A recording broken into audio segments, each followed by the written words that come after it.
morning, good morning. Good morning, good morning. Good morning, Jenny. Hi. How are you? I'm good. How are you? I'm doing good, doing good. Did you have a decent weekend? We did. You went out on a I did. I went on the ride? motorcycle with Jeremy. I sucked it up and I was super brave like I used to be, and it was great. Did you guys go cruising through Palm Springs on the motorcycle like it was spring break? With like your G-string poking up the back and all that? Yes. No. We were only on the freeway for a short moment because I'm a spaz. But I'm getting there. I'm getting my confidence back. I'm going to start riding myself again, I think. You're going to start riding? Yeah, I used to. I mean, you're going to get a bike and ride? Yeah, I had one. So we'll love see. it. We'll see. That is But how was exciting. your weekend? How was your Father's Day? It was a and all crazy weekend. Wow, girl, you go, girl. Right? Right? Can you just see Jenny on it with like probably getting all tatted out and the whole shebang and that? Probably not. Start Maybe just smoking? more face tattoo, mini makeup tattoos, not teardrops. Oh, okay, got it. But you had a service this weekend, right? I did. It was a crazy weekend. I was just thinking about like the emotions of the weekend. So like Wednesday night was a big family deal. We went over to a friend's house and like both my boys were there, all their boys, and like big family thing and all that sort of stuff. And then the next morning is a funeral for one of my dear mentors. Yeah. And so that was very interesting. And you kind of facilitate. You were like the up there. They doing the asked me eulogy. to run it. So I got to introduce. He had he was Jewish, so he had his best Jewish friend there, and he did some of it in Hebrew, and then he also had a pastor there from Cornerstone. So we always joke that he used to hedge his bets. Not sure which way to go, so I'm going to just do them both. So he's hedging his bets. That's awesome. And then his son spoke, and then had a girl saying "Unforgettable," and then a girl and Amazing Grace, and so all that sort of stuff. But I thought I would share some of the stuff from that because I thought it was pretty interesting, and it was cool because this guy, Jordan, for those of you guys that know him, he was, like I said, a mentor to me. We built houses together. We spent the holidays together. He was just a really guy. He was the mayor of Canyon Lake. He served on the city council for 12 years. He's on the association, volunteered there for 5 years, was the president. Really was a very savvy businessman growing up, and then, but through his whole career. Right. And then at the last 20 years, he just dedicated it all to service, and things like city council and all that. And I was thinking when I was, writing out the eulogy and exactly what I was going to say, I started just sitting back thinking like, okay, so what's important? What's it all about? And what can you say about somebody and sum them up in 5 minutes? What do they call it? The dash, but you really have 5 minutes because it's also 100 degrees here and you're trying to get it moving. And so what do you say? And so there was maybe 250 people there or so. And I just kind of was looking out at everybody and I just asked this question. And the question was, if Jordan ever helped you financially, because he helped a lot of people get in their first home, buy investments, build their homes, all that sort of stuff. I said, if he ever helped you with your relationships, with your family, if he was a good friend, or if he ever put a smile on your face, I said, raise your hand. And it was so badass to see 250 people's hands go up across the whole thing, And I basically said, that's the definition of a legacy, And I said, and the boys were there too, my sons, and I basically was just saying like, your goal in life should be that there's 250 people minimum raising their hand saying that you had a positive impact on them. So I think that's really what it's all about. For sure. And that many people that he helped, that, and all kinds of different people, I mean, just from all over Southern California and stuff. So it was very cool, and I felt pretty inspired. And it's just funny how successful people, whether you're Gates or whatever, they start to get to this point when they realize that it's not about making any money. It's not about making money anymore. It's, we always talk about it, right? Denzel Washington, you can't pull a U-Haul behind a hearse. Yeah. But it's really about how many people raise their hands. And it's not about what you take, but it's about what you give back. And so to see that, it was just a reminder for all of us that we need to live a life of service. Yeah. Really. So that was interesting. It was just, and then from there, ended up going to a country concert. Where God, so many people were at that. I was looking on Instagram. Well, that was a different one. I went to a different one. Oh, and the one that I went to was the niece of from the night before. Right. And she was playing a few songs, and my boys came, and there was just a bunch of people, and it was called Brews and Views up on the top in Marietta. And so and then that night, then all the boys and everybody came back to my house, and it was a shit show. okay, because Of they were all on course. the deck drinking beers and doing screwball shots, and I mean Yeah. it was just awesome. But it's just amazing. It was like and then the next day, Sunday is Father's Day, so Yeah. my stepdad comes out, and then we're Yeah. golfing. It's just amazing how life is such a roller coaster for all of us. You're at a funeral crying in the morning. You're at a country concert watching a young girl do great on playing on the guitar, and then in the evening you're having a good time with friends, and then it's so crazy the way life is. It's like a microcosm over this weekend of craziness, but Isn't but that again, what it's supposed to be? it is. It is. That's the journey, and that's what we have to rejoice in, is the journey of it, and not getting so bogged down in the stress of all of it. And I was thinking too, something else that dawned on me. I think we're always like, because I was realizing because my son, they were all screaming "Bartender" by Rehab, hey bartender, really had a good time, like I was singing those songs. They were all, there was like a ton of them, like all singing together. And I was realizing when they were doing that, and I'm sure you guys out there, are also getting these opportunities that like we're always hoping that, oh, it's going to get better when, someday when you get married, someday when you do this, someday when you do that, someday when the kids are over 21. But it's just funny when you can kind of start realizing and enjoying the moment, and you're in the moment, and it's so cool. And maybe it's because I was coming from that funeral in the morning and realizing like, damn, you better enjoy everything, because Every little thing. it's fleeting and it comes and it goes, Yes. And the other thing I did say that I wanted to mention to everybody out there is the one cool thing about doing that service for Jordan is before Jordan died, I sent him letters. Right. And I sent him cards, and I sent him texts, and I just let him know, like, I wouldn't have been where I was at. He taught me so much about, everything that ended up benefiting my family and a lot of other people too. But I sent him cards and just told him how much I appreciate you, how much you were such a great dad, father figure to me, what a good friend you were, and all that sort of stuff. And then when I was talking to his wife, Jenny, she told me that he kept all of those cards, and he had them sitting on his bathroom counter. And I wrote those like 6 years ago. And every time he would start having a bad day or whatever, he would get up and he would read those cards. And it just reminded me that don't wait. Yes. Those people out there that helped Jenny Waters along the way, those people that have done good things for everybody on this call, like send them those letters. Yeah, the thinking of you notes. Not just thank yous, but thinking of you notes and thank you. And People will never throw them away. no. That's the gold. And so when she told me that probably 3 times, telling me like even his texts, like he kept copies of his texts and would read the text I sent him and stuff, just. So my advice to everyone out there is just make sure that you are acknowledging everyone that helps you along the way. And I don't know if you remember, Jenny, but we did a business planning retreat, probably The one in Palm Desert. That was 6 the years first ago. time I remember writing. And we gave everybody 3 cards. And it was really cool because we gave everybody 3 cards and we asked them to write out a letter to the people that helped them. And then afterwards, after it was over, we got to go to lunch, and I just remember talking to all of the different people, and like one had, her parents had kicked her out, she had no money, and this lady bought her a dress to go down for a job interview. She got the job. She was 18 years old or 19 years old, and ended up starting out her life. But they took her in and gave her a dress and cleaned her up and brushed her teeth and combed her hair and did all that stuff.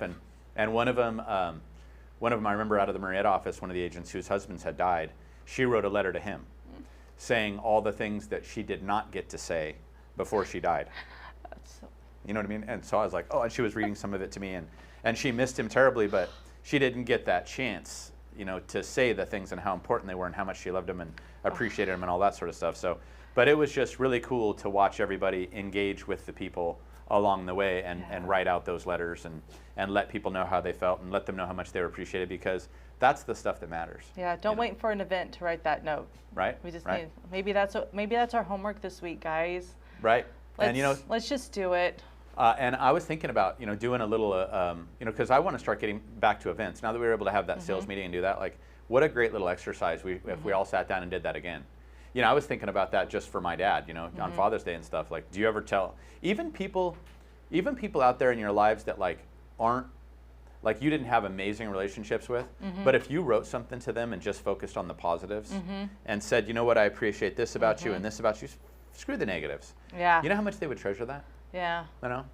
So That's good. anyways. That's good. Even the ones who are just but they did one little thing. Yeah, I mean, one little thing can change your life. So basically, Jenny, if you want to write me a letter telling me how much I've inspired you, or I'm okay with that.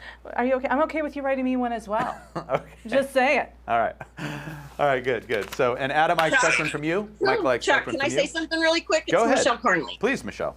Hey, yeah, what you're saying really hits home to me. I lost my very best friend in the whole wide world on Friday. Oh. And when I went to see her on life support to say goodbye, her husband said to me, wow, we worked 2 jobs all our lives, Michelle, to save and pay off the house in Moreno Valley for Josh and the house we just moved to. And we had just bought a sports car last week. We were just going to start traveling and enjoying the world and life. And he said, now, and I turned to him and I said, yeah, woulda, coulda, shoulda, huh? Oh. And he said, yep, Michelle, woulda, coulda, shoulda. So I took that as an opportunity to say, you know what, I got to start really living life and live the balance, find that I do love them. And yeah, so I think it is all about finding that nice balance and stuff. And it's sad that, my girlfriend's they didn't enjoy, they worked and worked and worked, and I'm not going to be that person. Anyways, I appreciate what you said about that. So I'll probably do that at her funeral that I'm helping to plan this week. So I'll probably do that too. Say, everybody raise their hand, because she was a selfless person. She gave. Her dad was the deacon of Our Lady Perpetual Help Church. So he baptized the kids. And I mean, they're just really lovely people. Well, and Michelle, it's an opportunity to, for everybody that is at that funeral, it's an opportunity to remind them what it's all about. And, it's not about, and like you're saying, it's not about money. It's not about being selfish. It's not about, trying to get something from your neighbor or do anything like that. It's really about how many people are going to raise their hand. I mean, I really think so. And it's also, when I say legacy, it's like, you leave that on in your kids and your family and your friends and all those different sorts of things. So, but thanks for sharing that, Michelle. Yeah, thank you, Michelle, for sharing that. I appreciate that. We're sorry for your loss. But one other thing I was kind of like seeing, Jenny, is, we're all, not everybody on this call, but we're in our 40s and 50s and all that sort of stuff. And as you move into your 30s, the World War II generation, the boomers, we're going to see more of this.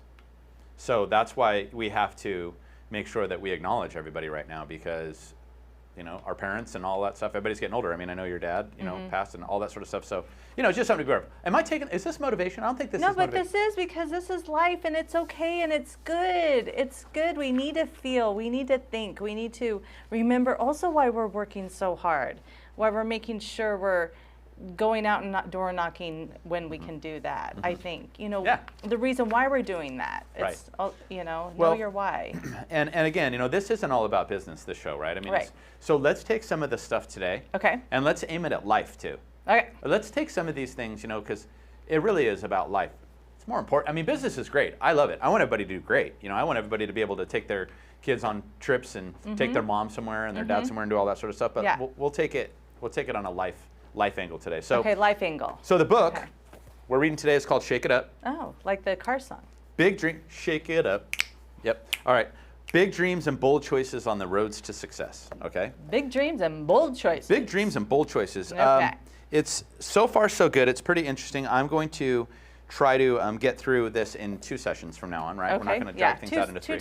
Two things for a book. Right. And I'll just give you a little bit of the theme. And basically the theme is, no matter the hand you're dealt in the deck of life, because you're given a poker hand, here's Jenny, here's what you're going to look like, here's the family you're going to be dealt with, here's the situations you're going to end up with, who's you're going to marry, and all that sort of stuff. No matter the hands you're dealt in the deck of life, just keep playing cards and making the best of it, is really what it is. And it's just about believing in yourself, and a lot of the same stuff that we talked about.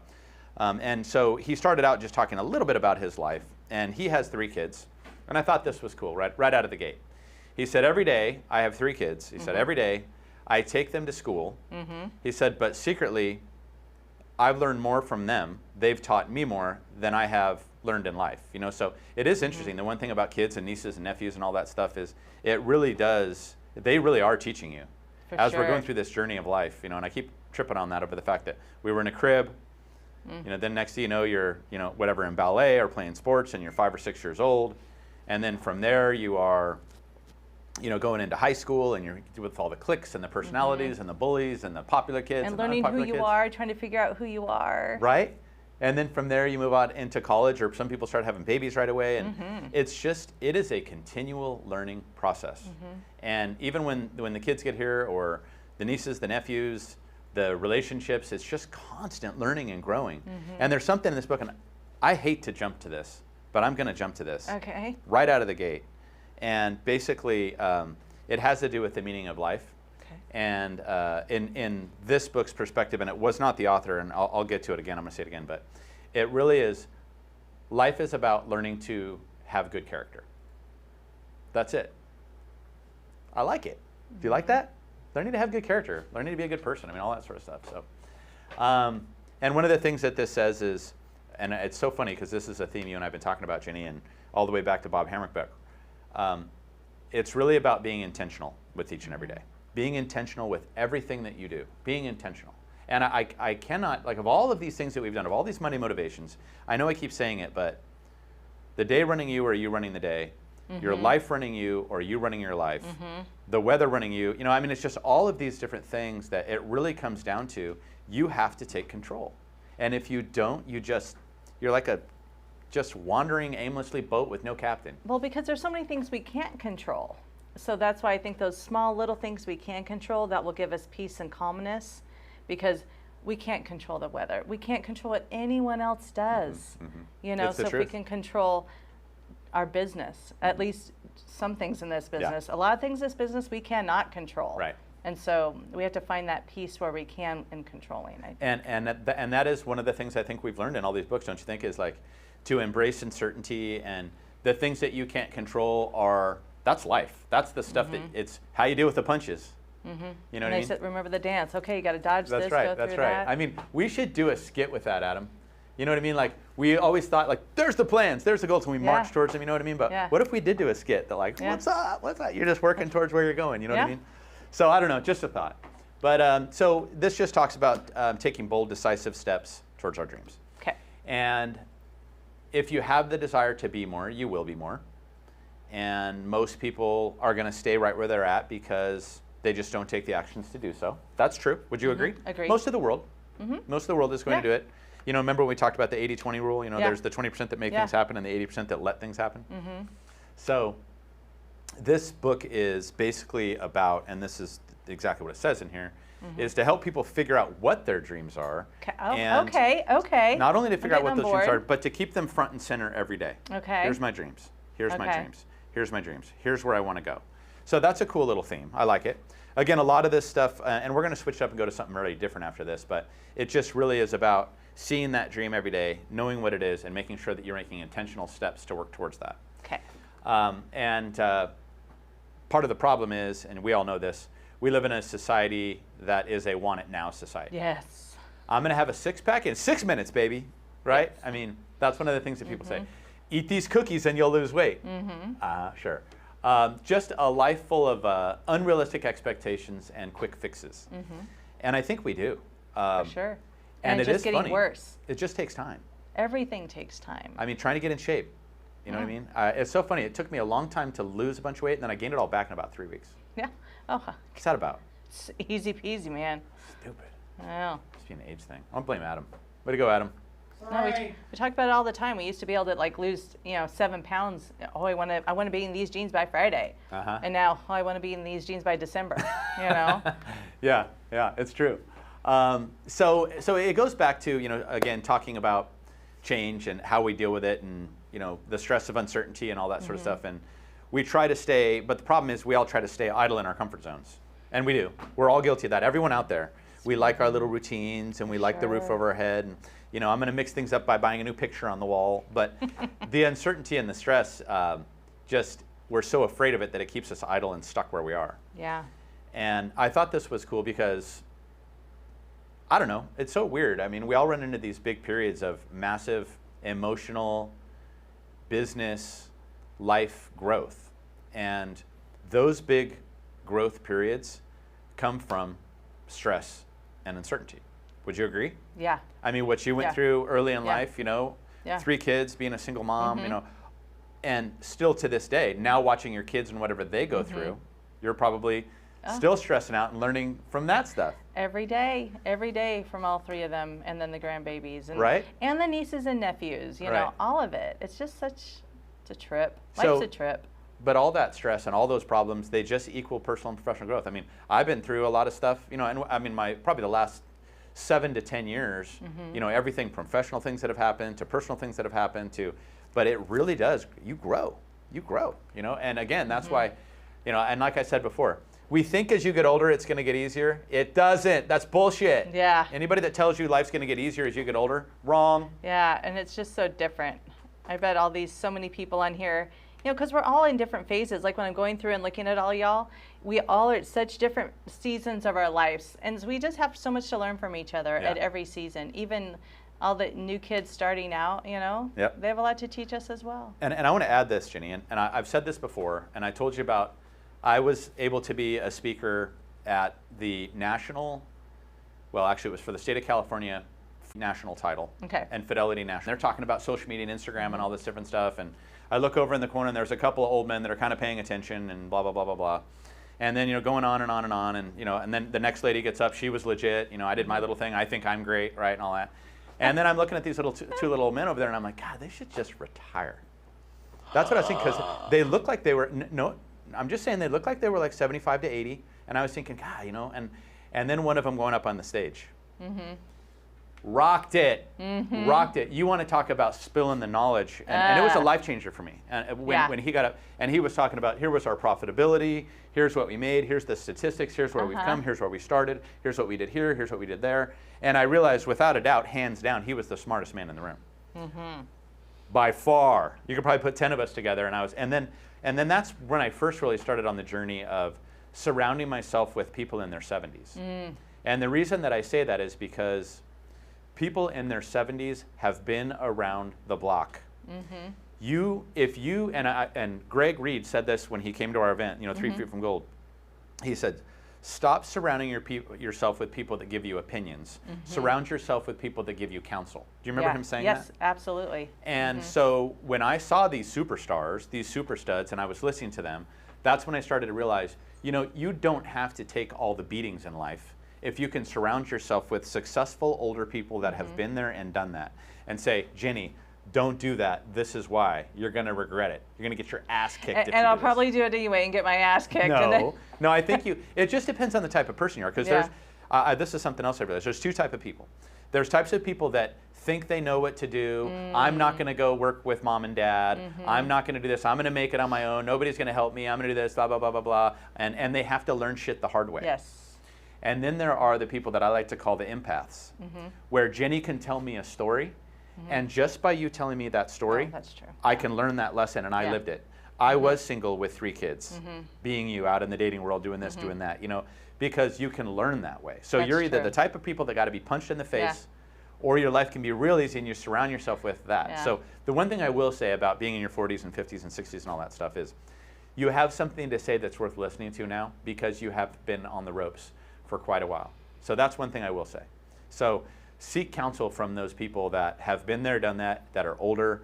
Because I used to kind of like, oh, I don't like this getting older thing. And at the same time, you're like, however, you can ask me most questions and I can tell you what not to do. Yeah, totally. Because I did that, got my ass kicked. Yeah. Or tell a story about somebody else. Yeah. So anyways, all right, am I going off topic here? Off topic. It's okay. All right. So again, this book's about inspiration, you know, ideas, resources, to kind of help you remember who you are and where you want to go, keep your feet in the path, and like I said, keep your dreams in front and center. It starts out by talking about the hounds of winter. That's the first section it talks about, the hounds of winter and the lasting benefits of low gear. That's what it's called. But it just says that if you wait until conditions are perfect to begin, it's never going to happen. Okay, so beginning makes the conditions perfect. Okay. And most people will just sit there in that comfort zone. And it talks about in life, just as in business, there are seasons. So there's the seasons of quiet and cold, where you're kind of like, you know, not much going on, dormant, you know, all that. And then there's seasons of warmth and activity where you're just super busy, which I think a lot of people are right now. There's seasons of love, there's seasons of loss, there's seasons of starting over. And so I thought it was interesting, because the first one that it starts to talk about is winter. Okay. And of course, although every season has its share of twists and turns and all that, new challenges, rewards, all that, no season is more challenging than winter. Because, and it uses the analogy that the northern hemisphere during winter, right, is frozen. We know that. All the way up through Canada, everywhere. What do animals do during winter? hibernate. They hibernate. They go dormant. They don't do much. Everything moves slowly. The ants aren't coming out of their ant hills. I mean, everything is super chill and all that sort of stuff. And that seems to be where a lot of people are. Now, this book was referring specifically to 2008, back when the market was dead and there was not a lot of going on. We were just talking about that this morning. You remember that, right? When the market first turns, and I don't know if you guys know this, but when the market turns, people are always like, oh, I'm going to make a bunch of money, and I'll know how to adjust. When the market turns, there are no sales. There is no business. No. We had 300 agents. We were doing about 250 deals a month. And by the time the beginning of 2009 hit, we had 9 sales on the board. When we used to go from doing 250, we had 9 for a month. So it goes quiet. It gets dead. That's the winter. That's true. And when that winter does occur, which it will again, we have to just make sure that we're using that winter time to prep and prepare and lay out the things. We had a chance to breathe a little bit deeper, discover your true purpose. And I had a friend that he made a ton of money during the up times of 05, 06. I'll never forget him and his wife. And it was saving and didn't buy anything and had all this money. And I said, dude, how come you're not buying a new boat? Or how come you don't want to buy a waterfront? Or how come this and how come that? He said, because when everybody is a broke ass and when everybody is struggling, he said, you're going to see me on the beach in Hawaii. He said, I'm going to be living it up during those downtimes during that year when there's not a lot of stuff going on. He said, it's coming, Chuck. It's coming. And he said, and I'm going to live life to the fullest when that happens, as opposed to these people that are doing it now. So I thought that was funny. So he was vacationing and having a good-ass time while everyone else was sitting in the depths of winter. So it's just time to recondition during winter, though, and get back to the basics. The next section he talks about is who's getting the best of you. And maybe I was a little bit confused in this section, but it says there's no passion to be found in settling for a life that's less than the one you're capable of living. That's the quote. Let me say that again. This is Nelson Mandela, by the way. You remember Nelson Mandela? Yes. There is no passion to be found in settling for a life that is less than the one you're capable of living. So it talks about living life to the fullest and all that, but who's getting the best of you? And he started out by... Like in a good way? Like who's getting the best side of you, or who's like getting the best of you? Like, well, he's going to come around to basically say, you. Okay.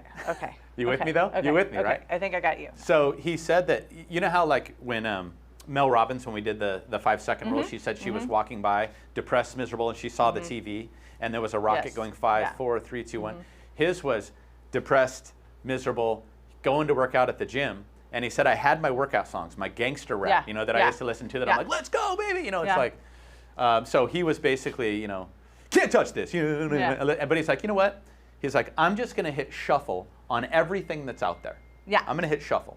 Okay. So he hit shuffle, and a Foo Fighters song comes on. Okay. This is what created this book and every book he's ever written. He's listening to a Foo Fighters song comes on. And in the Foo Fighters song that comes on, and all the lyrics are there, but one of the main themes to the song is someone getting the best of you. And he said, I was sitting there running, on my run. He said, I stopped and I knew what I wanted to do with my life. Listening to that song, hitting shuffle. And the reason he hit shuffle is because he wanted to shake it up. He didn't want to do his normal songs. Right. Hence, shake it up, nice. right? So at that point, that's when just changed everything. And he basically said, I'm going to make calls to get it done. I'm going to be successful. He said, I'm going to not do things because it's on my checklist. I'm going to do things that are on my checklist to the best I possibly can with intent of trying to get where I want to go in my life. He said, so it changed his worldview from no longer going through the motions of sending my texts, making my calls, doing this, but actually really hitting it with the intent of trying to achieve my goals. So no longer the motions, just everything with passion, if that makes any sense. He says, because most people just show up. They show up, they're present, they do their work, they sit at their desk, they do their thing. He said, but what would it be like to take what you're doing and be the absolute best at it for the rest of your life? And so he does motivational speaking and he writes books. And what's his name? His name is Daniel Manginelli. Okay. And that's when he, like I said, really decided that he was going to go after it. So that's kind of that little section. The next one is called Chapter 2, The Big Chill. Okay. And it says, half of knowing what you want is knowing what you must give up before you get it. So you can't have it all. So what pieces are you willing to give up? What things should you give up? And that's a quote from a Pulitzer Prize winning playwright. Half of knowing what you want is knowing what you have to give up to get there. Because we do it. We have to give up bad habits. We have to maybe give up some time. We have to be more efficient. We have to be more effective. Maybe we've got to block out the world. He kind of talked about New Year's Eve. Okay. What do you do every New Year's Eve? We're not much. Well, we get with our families and Do you our make any bestest plans for of yourself friends. for the next year? Well, we've already done that in November. Have you ever done a resolution? We talk about this every freaking year. Resolutions. I don't want to talk. I'll talk to you about it later. Don't get all mad. I'm not the type that doesn't resonate with me. Resolutions? If you say and then I'm the type who it doesn't work for me. For some reason, I need to learn to work through that. That causes me anxiety and stress. So wow. You don't like setting goals you're not going to hit. Yeah, I have to be more realistic. Otherwise, I just am going to be in a ball in the corner in fetal position. Anyone else? Is it just me? So a lot of people with New Year's, they try to create a new concept of a new you. Okay. Do you agree? Yes. Hey, it's the first. I'm going to lose some weight. I'm going to do this. I'm going Yes. to start reading. I'm Yeah. going to start being nicer to my significant other. Yeah. I'm going to do this. Okay. I'm going to do that. Okay. So just basically people try to create big new goals Okay. and start to break some of their current habits. And then in about a week, some people don't make it through the day because, it's really hard for me because, let's say you're going to be healthy, but on New Year's Eve I always get hammered. And then the next morning, you I can't got to be- eat pizza and stuff to get over being hammered. And Yeah. I'm like, I already blew it. Start the It's- second. it's That's why noon. you start the second. You don't even think about starting the first. You Right? start the second. There it is. So it's just the problem is, though, the sacrifice. And so dreams require action, right? And commitment and a burning desire. But a lot of people blow it, over the New Year's Eve thing. But, the sad part is, and this is what this book points out, is that most people, even the people on this call and out in the world, most people will be the same person they are today for the rest of their lives. And the rest of their careers. And maybe they're not happy with it. But Yeah. keeps bringing me back to that last book that basically says, you are what you accept you're willing to be. You know what I mean? You are what you're willing to accept that you want to be. So That's wait a the minute. Did truth. somebody say they actually had a resolution and did it? Gave up all games on my phone. I like it. Brenda said she gave up all games on her Look phone. at you, Brenda. Nice. Yeah. Are we frozen? Everyone on mine's frozen, or is it just mine? I think that's you. Okay, I'll be quiet. Yeah, that's you. All right. So no, you're fine. So then it talks about post-Christmas and all that sort of stuff, and the commercialization and the financial overextensions and how most people kind of lean. That's the winter time, right? We're leaning towards that hibernation. Okay. And we're getting comfortable in our dens with our remote controls and comfort foods. yes, And all that okay. sort of stuff during that time Yeah, of the yeah. year. And it just says that settling in for long winters just won't get us close to our goals. Okay. In fact, it'll just put you back in the back of the pack when the green light says go. And so during those times when things are slow, when the world isn't moving at the pace you want, that's the time to be planning and executing and creating action. So I'm just telling you what the book says. I love it. No, I love it. I have to have a different attitude somehow. Chapter 3 says, Okay. go wild, expectation and preparation. So be miserable or motivate yourself. Whatever has to be done, it's your choice. Okay. And that was from Erroneous Zones. And that was the Wayne Dyer book that the billionaire said changed his life. Erroneous Okay. Zones, he said he was just a normal dude, just living a normal life. He read Erroneous Zones by Wayne Dyer, and now he's worth over $1 billion. You know what I mean? So whatever has to be done, it's your choice. And when this author gets down and he's just sitting around wondering do people even read anymore? Everything's YouTube, everything's podcast. Yeah. What am I doing? This is a worthless waste of time. Look at Adam's agreeing. But he said, but all of a sudden an aha moment hit him. yeah. And he said what Oprah calls the aha moment. Right. When something overcomes you, you're like, oh my God, this is what I'm supposed to do. This is why. This is it.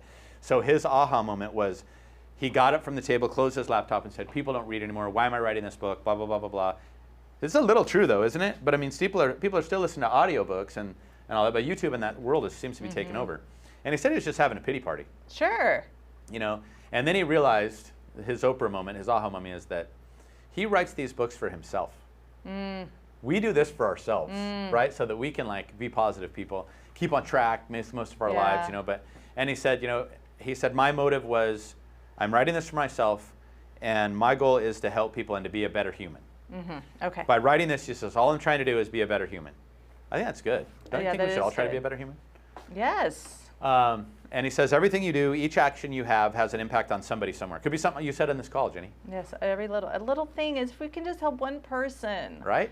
One person not be sad or stressed or they're not alone. Your kids, your spouse, your coworker, your friends. Yeah. So and again, it goes back to being intentional with our actions. But you have to think for yourself, and the question that he asks is, what are your expectations for yourself? Because we can justify just about anything. Anything. We Or can you blame have a others friend for who not getting a will. task done. Yeah. It's the brokerage. It's this. It's that. You know, Yeah. if I had a bigger office, if I had this, if I had that. You know, but is that who we want to be? Do we want to be playing the No. blame game? No. And I think we do. If you were to look at your success, and if you're not where you are you blaming someone? And a lot of people are like, for well, sure. if my spouse was more supportive, if I didn't have these kids, if Oh, this, yeah. if that. But yet you can look around and you can see people that probably have a less supportive. Their kids are a pain in the ass, and they're kicking butt. Yeah, You and know the what I mean? reason I'm laughing so hard is because my whole career, everything about me, I was just like, I have 3 kids, like this, I have so much responsibility, I can't do it, you know, blah, blah, blah, blah.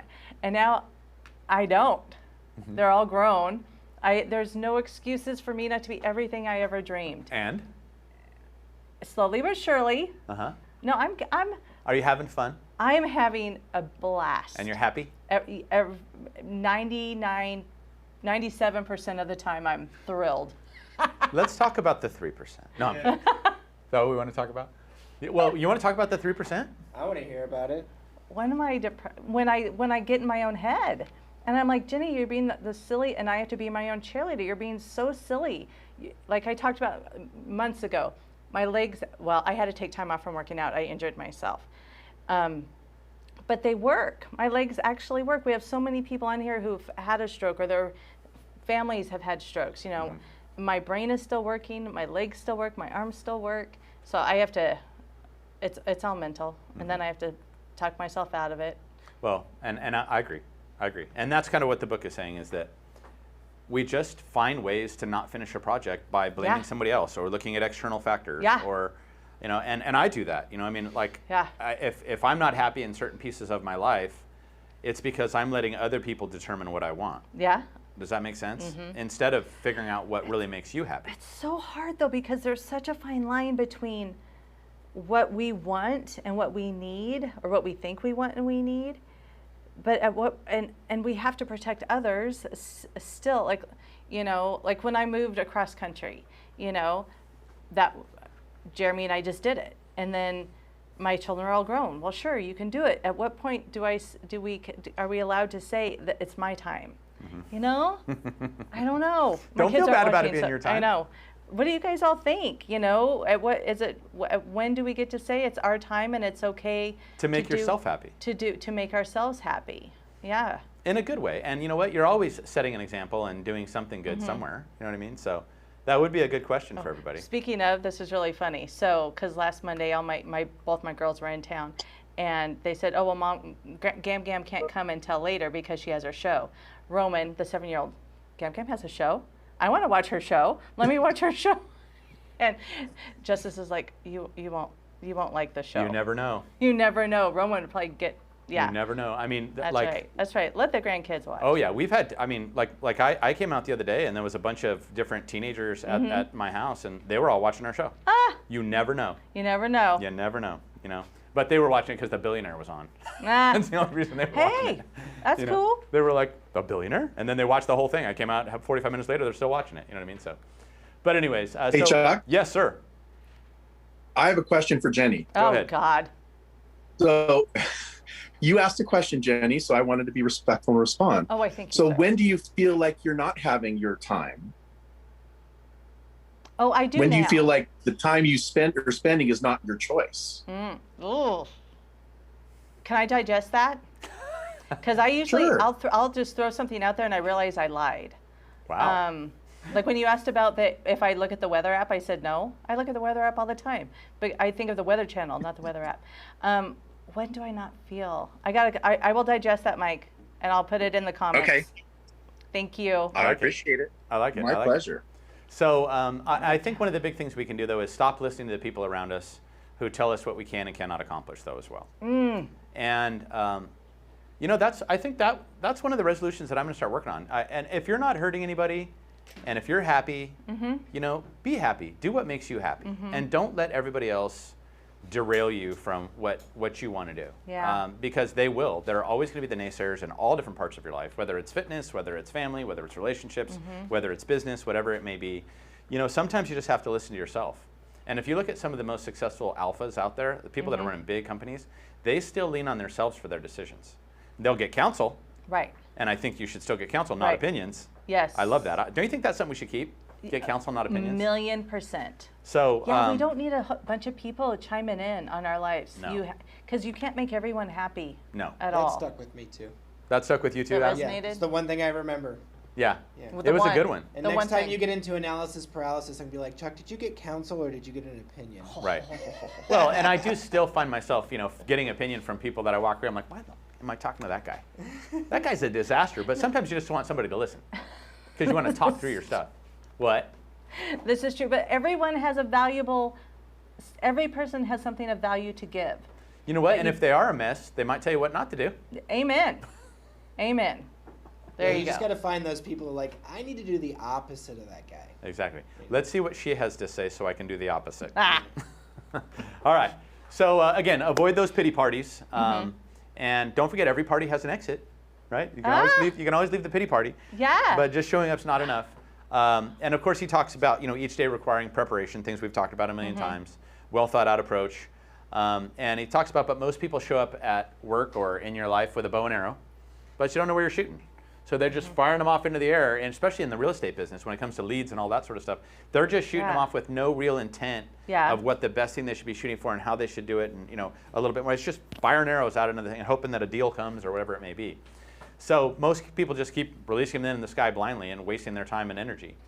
And so it's just essential to be intentional and really think about what you need to do. And another thing that he said in this book that resonated with me too is, so I think that your business life is a lot like farming. And I'm going to talk about this company, for example. Okay. So when you like, for us, for our business, there's always new companies coming up, right? I remember when Keller Williams first started. I remember when, when Remax moved into town. I remember when this person moved into town, when that person moved into town. And we have always, I consider business life, and this goes for you agents and no matter what industry you're like out there, business life, and I don't play it, but I watch it, business life is tennis. And the winner in tennis, the winner in ping pong, the winner in most everything that you do is always the person that is the most stable and in it for the long game. So when I look at tennis, you just keep hitting the ball back across the line, right? And that goes for your business life. And this is my true belief in how I believe Coldwell Banker Associated Brokers is what it is. Wait for other people to screw up. Because I remember there was a manager of a very big competitor that was doing very, very well in our valley. And all of a sudden, he had a Bill Cosby situation pop up where somebody accused him of dropping some stuff in a drink and this and that. I know that sounds really crazy. And he ended up this girl, crazy shit. But and I just kept saying, stick to your game, stick to your game, stick to your game. So as these companies and as these other agents, and it goes with farming as an agent too, like I'm not going to farm that area, there's already an agent there. Most people and most businesses are not consistent. If you just play your game, play your tennis game, and don't go up and try to kill it. Right. Don't try to kill it. Don't try to give it that super hard hit. Just keep getting it back over the net and wait for everyone else to screw up. And through that longevity of doing things right and having integrity and surrounding yourself with good people and following a business plan and always innovating, but being that, and you know how I've always categorized myself in my financial life too, is be a fast tortoise. And nothing can stop a fast tortoise. Yeah. Nothing. So he says, build momentum as others lose focus. And so you've seen, I've gotten off track for a couple months here and there, but when there's been that longevity of all of those years of stability in what I'm doing, creating new innovative plans, staying on top of technologies, not trying to kill it, not trying to crush it, just continually, incrementally trying to get better and better and better, other people will fall from the wayside. Yep. And some people are just successful because of the markets. There's a couple companies right now that you're seeing, you're going to, their sign's on Newport Road. They just bought this company right around the corner. Trust me, I've seen them come and I've seen them go because they're moving so fast, they're the hare. And the hair scare me. I'm really worried for them. I know. I really, really do. Because, woo, 2008 was rough. Right?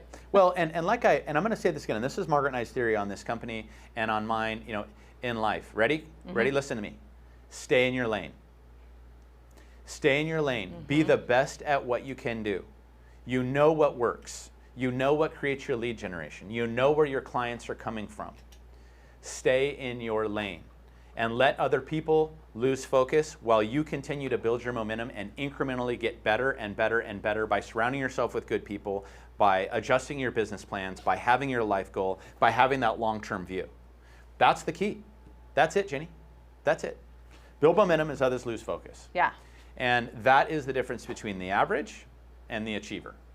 It truly is being that fast tortoise. You know, on my plaque that I have hanging in my shower, I have a picture that I had carved into a piece of marble that is a tortoise kicking butt. And it Oh, you hangs in my really do? shower. Aw. And it just says, don't try to be the hare. You'll never Yeah. see a rabbit around my house. No. All right? And I also have well, actually, a friend bought me the one I was with last night, and you know, in different places. That she has a picture of the three little pigs. That was built over in, I think it was painted by somebody over in Germany. But the kicker with the three little pigs is, you remember the story? What is it? Straw, Straw, sticks, and brick. straw, sticks, and brick. You want to be the one that builds with brick. And to do that, you have to have that solid plan and incrementally get better all the time. And that's what I think it is. How fast did the straw house got put up quick? The first little piggy, it was up, it was done. Hey, I'm moving in. Yeah. But the stability wasn't there. Right. Right. And I think that by the way, if you ever read kids' parables, there are so many powerful lessons in That's that. That's why they're there. Yeah. So Yeah, that's why they were written. So, you know, just be that fast tortoise and create your own momentum, adjust constantly, be on calls like this, make sure you do your life plan, make sure you do a business plan, and make sure you have your goals set out, that long-term view, and just continually work towards that. Don't worry about what everybody else is doing. Yeah, don't worry about what I know. Stay in your lane. Stay in your lane and stay on your mat. Stay on your yoga mat. Don't worry about anyone else is doing. Stay in your yoga mat. And there it is. That's what when did I'm you say? not happy. And comparison is the thief of joy? Comparison is the thief of joy. And Mike, that's when I'm sad. That's when I'm. There it is, Mike. There it is, Mike Duffy. That's when I'm not okay. Is when I start looking at everyone love else. it. I could be. Why don't I make that much money? Why don't I look like that? Why aren't I talking? Why am I? Comparison is the Stupid. thief of joy. There it is. It is. I was gonna say, it's like, don't stay in your lane, stay focused. I remember right after I got my license was when Purple Bricks came out. Ugh. Everybody was panicking. Chuck remembers. Everybody was, this is gonna kill us. And what did we do? We're done for. Where are they now? Yeah. Stay in your lane. All right, so chapter 4 is You Are the Challenger. And Okay. it says to develop success in the big things. This is Colin Powell, you remember him? Oh, Yeah, the duh. 4-star general and all Yeah. that. Yeah. So to develop success in the big things, you have to develop a habit in little matters. And excellence is not an exception, it's a prevailing attitude. And it's so funny because he was obviously a military guy, and it goes back to making your bed in the morning, all that stuff, which you always still hear you talking about. But the funny part is, it's just about doing those little things well. And what is your challenge of the week? And you're going to love this, Jenny, because it's something that you've been mentally Oh Lord. mind ninja'd with too. Okay. And if you remember, he talks a little bit about how to win friends and influence people, and how do you motivate yourself, and how do you motivate people. Now, of course, some people have that innate desire. They love money, they do this, they do that, but how does the average person motivate themselves to make that big money, to get things done that day, to get things done that week? And it talked about, this book was written for salespeople. Oh. What do salespeople love? Salespeople love challenges, they love contests, and they love competition. And if you don't see that, give them all a cocktail. And when we do our trip to Del Mar and we're having the horse races on the bus, let's see who gets crazy. It's the freaking realtors that get crazy, okay? Because they're salespeople. So they like how it feels to win. They like to feel important. They like to feel they're the best. That they're the best. They're the best. Yeah. And so the kicker with that is, for you, for example, we want you to hit 80 recruits this year, right? And for us, for Margaret and I, we have these goals, these GCI goals. For you agents out there, you have your net income goals. We have the top 10s in each office. We have the top 10 overall. Yeah. We have the Chairman's Club. Yeah. We have the Silver Club. Yeah. We have all these things because those are motivators that it's a contest and it's a competition. And it's fun. And when you're in the Chairman's Contest and you get to bring your significant other next month and we're all going to Del Mar and we got buses with bars on them and all that sort of stuff, that's a victory. You get to feel the win. The Silver Club gets to go too. You get to feel the win. Yeah. So those sorts of things are how, and so he's suggesting that we need to create those challenges, contests, and competitions in our brains for ourselves, for us. Yes. He gave an example. He said, he has 3 kids, right? And he said, I like to golf. This is what he said. He goes, so I took my 3 kids, he has daughters too, down to the golf range. And he said, okay, we're going to practice golf so that you can be good golfers. And all of them are hitting and Yeah. doing all this stuff. And they're like, we're bored. You know, we don't want to play Yeah. anymore. And he goes, all right, here's what we're going to do. 75 yards is the red flag. So here's what. Whoever gets the closest to that red flag gets to go in the snack shack right now and gets to pick whatever they want in that snack shack and eat it right in front of your brother or sister. Okay? So all of a sudden, what do you think happened? Yeah, then they cared. They went crazy, Yeah. right? He goes, literally it became a PGA event where they're like taking their time and their practice swings and they're this and they're that and they're listening to people telling them what Yeah. to do because they want to get as close as they can to that red flag. Yeah, Because they get to go to the snack shack. yeah, You know, so it, like I said, it just went from boring to a PGA event. So we have to do the same thing, you know, and it's throwing down a challenge for ourselves. And every successful person loves it. I mean, right now, as much, I want to tell me the truth. If I was going to have, everybody on this call, if I was going to have a pie eating contest, how many people would show up? well, I would win. Apple but- blueberry pie contest, or you know, whatever kind of pie you want. Whoever eats the pie the fastest is going to win this. Wouldn't you do it? Yeah. We'd all do it. Yeah. Because that's just like the way we are. You know what I mean? So that's the way we're wired. So anyway, so that's a little bit about figuring out a way to trick ourselves, or you know, a contest or a competition, or if I make this much money, I get to take my family to Hawaii. Yeah. And writing it down and looking at it and doing figure it. out what it is for you. Yeah. That's because everyone's value isn't the same. Right. Someone may not care about going somewhere. You know, But they might want a car, or Yeah. they might want to buy something for their mom, or Yeah, whatever. yeah. So find what works for you, and that's okay. Your why. Your why. Yes. So there was a quote in here from Steve Jobs. Remembering that I'll be dead soon is the most important tool I've ever encountered to help me make those big choices in life. Because almost everything, all internal expectations, all pride, all fear of embarrassment, fear of failure, these things all just disappear in the face of death. And it leaves you with only what is truly important. So he used to look at it and say, I'm going to die. What do I want to get done before I die? Who cares what people think? And you know, remember, he was kind of like, according to the shows, like not the most friendly guy. Right. He'd run people over. He would do it because he was a man on a mission to get things done. And he said that, you know, he lived his life understanding that he had very little time left and that he wanted to get the things he wanted to get done. So for him, that's what motivated him. And then it moves into a section asking, why are there top salespeople? And then there's the rest. Everybody has the same tools. Everybody has the same abilities. Everybody's got the same smarts. But really, why are there 50 people in the Chairman's Club and a lot of other people that are just trying to get there? Now, some of them are just new and working Right. their way up the scale Yeah. and all that sort of stuff, Yeah. and that's cool. But why are those 50 in there as opposed to the 50, the other ones that aren't, is the question he's asking. And he says that some people never put themselves in a position to reach that next level. And what it really comes down to is secretly the people that are not really successful have a fear of failure. Yes. They're scared to fail, so they're not trying. Yep. They're scared to fail, so they're not trying. And it's what separates those that are successful from those who aren't. So he says, you know, how many of you have gone to a seminar or gone to a workshop, seen all these amazing ideas? I'm going to do it this time, Jenny. I'm going to do it. But by the time they get back in the car ride back to their house from that event, they've already talked themselves out of 90% of the ideas. They've already forgot what they wrote down, and they just go right back into their life. And why? Because according to, you know, Daniel, that it's because they are afraid they're going to fail, and that fear starts to creep back in. And oh, I don't know, you know. And he defines failure. Failure is a breakdown, a stoppage, malfunction, a crash, a collapse, a disappointment, a letdown, not a success. And it's kind of painful, right? I mean, to hear all those words. But people forget, and here's where it really started to get good, and it's sad because there's only a few minutes left, but because disappointments and failures are part of life, things are going to get ugly. We know that. We're going to run into walls. We're going to be delayed. We're going to be disappointed. There's going to be messes that are going to be made that need to be cleaned up. But the good news, and I highlighted this section for myself in this book, it says the good news, the more we experience failure, the more we learn from our disappointments. The better we get at successes. So the problem, most people quit before they even get through the end of the disappointment. So like you're trying to learn, you're trying to, you know, and you're getting beat up and stuff, and you just stop and you go back into your comfort zone instead of just taking the beating and realizing that those roadblocks are going to help you be great. Right. You just know, got to get through it. And really, that's the thing. And But those tough times, those failures, and I know we talk about this all the time, but those really are the things that make us better. Makes your relationships better, makes us financially better, it makes our businesses better, because we're learning, and that's what I was talking about with those 70-year-olds. Those dudes at that event, they have been through more failures than we could ever dream. And yet they have learned from it. And basically it says, fear stifles our thinking and actions. I'm going to read this to you.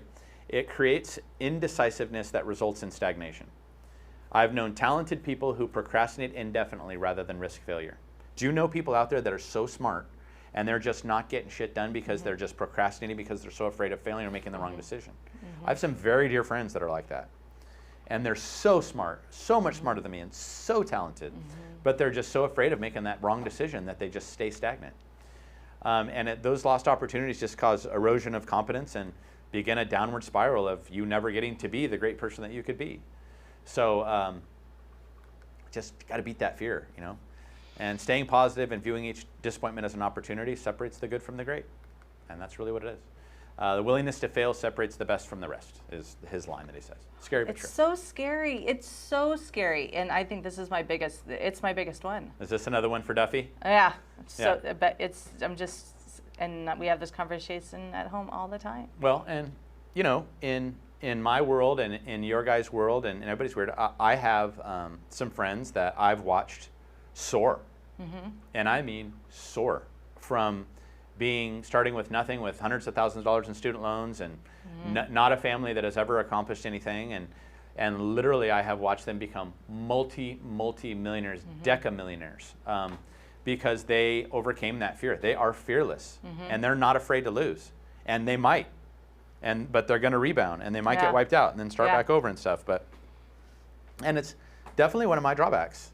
I don't want to lose everything. Yeah. I don't want to be broke. I don't want to go back to, you know, driving to Texaco to use the card to buy milk because there's no credit left in anything else. Like that was my dad's story. You know, like, so it is scary, but you got to overcome those fears to really make things happen. You know, we got to do it. I know. Got to do it. And my friends that do, I watch them soar, and I feel like a little bitch because I'm not willing to take the chances that they do. But that's okay too. You know, it's okay. I know, but we got to overcome that. So. But anyways, so hey, I'm thinking before we go any further, we wrap it up. What do you say? Yep. Adam, anything to add before we head out of here, buddy? As always, thank you for watching the show. And please, if you could spare some time, please like and share this to your page. It helps our channel grow. We're trying to grow our viewership, and we love you. Hey, and one last thing before we go out of here. I really would like you guys to see you take some time to thank and appreciate those people that have helped you out along your way in life. Because life is fleeting. Everyone around you, your mom, your dad, your cousins, your aunts, your uncles, your sisters, they're not going to be here forever. No. And don't let things go unsaid. That's the one thing I want to say, Jenny. I love it. So anyways, okay guys, thank you for tuning in. We're out of here. We'll see you on Wednesday for Sales Mastery at 9 o'clock if you'd like to. So have a great week. Go make something good happen. Thanks, Adam. Bye.